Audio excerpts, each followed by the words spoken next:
comment présenter de façon professionnelle la partie marketing dans le business plan, qui est le document dans lequel vous allez formaliser votre projet pour pouvoir rallier à votre cause toutes les personnes dont vous aurez besoin pour pouvoir réussir, que ce soit les banquiers, que ce soit les organismes d'aide, que ce soit vos proches, que ce soit les organismes de financement participatif. Donc, ils vont tous vous demander ce fameux document qui s'appelle le business plan. La partie marketing fait partie des éléments qui leur font être séduits par un projet ou non, comprendre qu'un projet tient la route ou non. Est-ce que vous savez le présenter? C'est ce qu'on va voir ensemble dans cette vidéo. Alors, clairement, ce qui se passe ici, c'est que vous êtes vraiment au milieu de votre business plan, c'est-à-dire que normalement dans cette partie, si vous avez, il y a déjà le lecteur a déjà vu la partie résumé exécutif. D'ailleurs, petite parenthèse, ce résumé exécutif qu'il vaut mieux faire à la fin parce que par définition, puisqu'il reprend toutes les parties, c'est plus simple de le faire à la fin. Probablement, il a vu également la présentation de l'entrepreneur du projet, du porteur du projet, il a vu la présentation du concept, et là on est sur la partie marketing. Dans cette partie marketing, je sais pas si, en fait c'est la deuxième partie d'une autre vidéo que j'ai faite tout à l'heure, c'est-à-dire que il y a deux grandes parties dans la section marketing de votre business plan. Il y a tout ce qui a trait à la détermination du marché, à l'étude de marché d'une certaine façon, et tout ce qui a trait à la partie justement purement marketing de votre dossier. Et tout ce qui a trait à l'étude de marché, je l'ai traité dans une autre vidéo que je vous invite vraiment à regarder. Elle est également répertoriée sur la chaîne. Si vous vous inscrivez à la chaîne, vous recevez une alerte pour pouvoir la visionner. Donc, sur cette partie marketing concrètement, qu'est-ce que vous allez mettre dedans? Alors, en fait, ici, il y a deux sous-sections. Parce que lorsque vous êtes dans cette section marketing, l'objectif, c'est d'expliquer à vos lecteurs comment est-ce que vous allez capter les clients et comment est-ce que vous allez vous assurer un business permanent, un business qui continue de survivre et qui va continuer de se développer.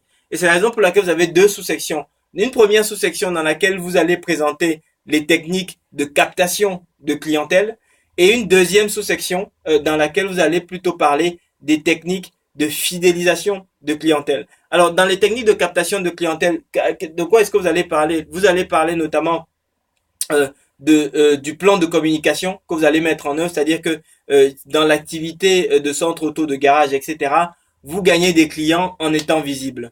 Et pour être visible, vous êtes visible par votre enseigne, pour ceux qui passent devant, mais vous êtes également visible par toutes les communications que vous pouvez faire sur votre zone de chalandise, que ce soit que ce soit le stop trottoir qui est devant votre magasin, que ce soit les abribus sur votre zone de chalandise, que ce soit les panneaux directionnels, etc. Voilà tous les éléments de visibilité qui vous permettent en fait de faire en sorte que des gens qui ont potentiellement besoin de vos produits, de vos services viennent chez vous. Donc vous devez présenter ça dans la partie marketing de votre projet.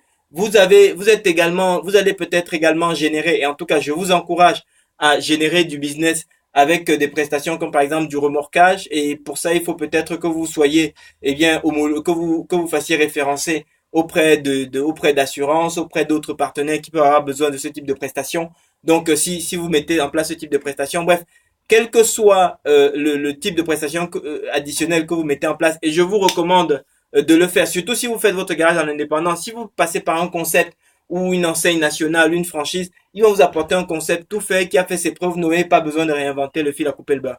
Mais si vous devez créer votre concept et que vous le faites en indépendant, vous aurez ça va beaucoup vous aider. En tout cas, je vous invite à regarder mes autres vidéos dans lesquelles justement je vous ai expliqué comment est-ce que quelles sont les possibilités que vous avez pour maximiser le succès de votre projet. Et là-dedans, je rentre en détail dans ces concepts-là. Mais ici, ce qui est important, c'était de vous dire, dans cette partie marketing, évoquez tous les éléments que vous allez utiliser, tous les leviers sur lesquels vous allez capitaliser pour générer des clients dans votre établissement. Dans la deuxième partie dans la deuxième sous-section de cette partie-là, il faut expliquer comment est-ce que vous allez faire revenir les clients qui sont déjà venus une fois. Est-ce que vous allez mettre en place un fichier client? Comment est-ce que vous allez mettre en place une mécanique de relance?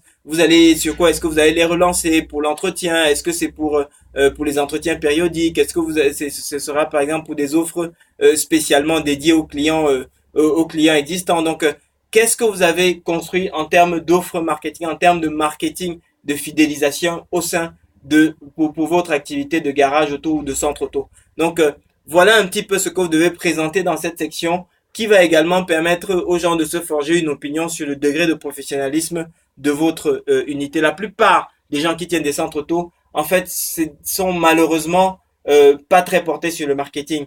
Et c'est à tort parce qu'il y a des sacrées opportunités là-dedans pour ceux qui savent un petit peu communiquer. Et si c'est vraiment pas votre rayon, écoutez, je vous invite sérieusement à regarder la possibilité de vous rapprocher d'une enseigne parce que c'est aujourd'hui le marketing. Les gens achètent plus les choses non pas pour la valeur réelle des choses, mais ils achètent les choses pour le sens qu'ils donnent à ce qu'ils achètent.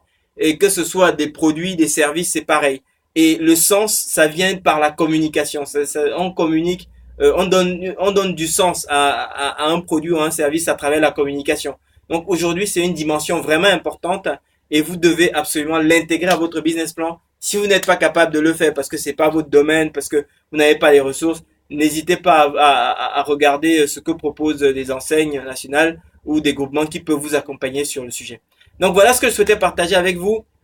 Est-ce que vous aviez imaginé est-ce que vous aviez imaginé cette section-là de cette manière? Est-ce que vous avez déjà commencé à le rédiger? Est-ce qu'il y a des sections auxquelles vous pensez peut-être, mais dont j'ai pas parlé dans cette vidéo? Parmi les deux sections, à savoir la captation et la fidélisation, quelle est celle qui vous paraît la plus compliquée pour votre activité? N'hésitez pas à réagir dans les commentaires et je me ferai un plaisir vraiment de lire et de répondre quand c'est nécessaire. Vous avez des questions? C'est également dans les commentaires. Inscrivez-vous, likez la vidéo. C'est mon salaire pour ces vidéos que j'ai beaucoup de plaisir à faire pour vous. Merci de votre attention et très très bon succès dans votre projet.